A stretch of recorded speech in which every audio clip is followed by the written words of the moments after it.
Hey, welcome back to my channel. It's not long now until the New Zealand Masters Games take place and the speed puzzling competition within it. So if you haven't already done so, I'll invite you to watch my previous video to learn more about New Zealand Masters Games and also what I think that my chance is going to be in the competition.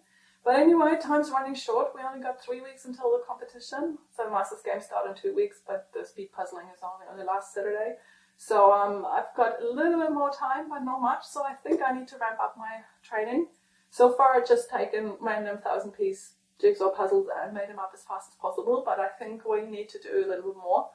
So over the holidays, I was puzzling with a friend and I noticed something. So while I heavily rely on the box and I study the image on the box almost more than I focus on puzzling on the table, especially if it's those really cluttered images and like where you have hidden objects and you try to find every object you see on a piece on the box and try to place it where it goes. So I really spend a lot of time studying the image on the box. But I was puzzling with a friend and she doesn't really look at the box at all, like hardly ever.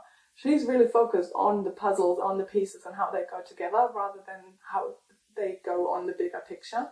And if you look at footage from the World Championships, like the pro puzzlers, they also don't really look at the box too much. And sometimes they even discard the box altogether so they have more space on the table. So I thought that would be an area that I could improve in. And while I could just take any random 1,000-piece puzzle and just ignore the box and see how far I go and train with that, I thought I'll use this type of puzzle here because it's tailor-made for my kind of training.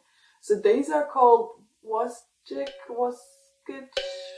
I don't know what they're actually called. It's a series of puzzles that are from Holdson, New Zealand brand that is really popular here. It took me embarrassingly long to figure out that WASGIJ is the backwards of Jigsaw, which is why it's such a weird name. But the name is really clever because the matter is this.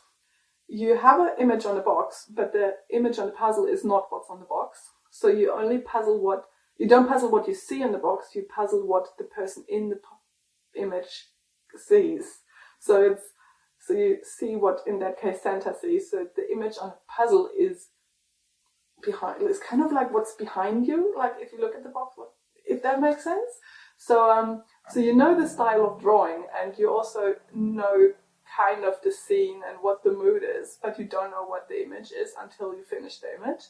So there is no cheating and getting the box back and having a little eye on what's actually going on. So you really know almost nothing really.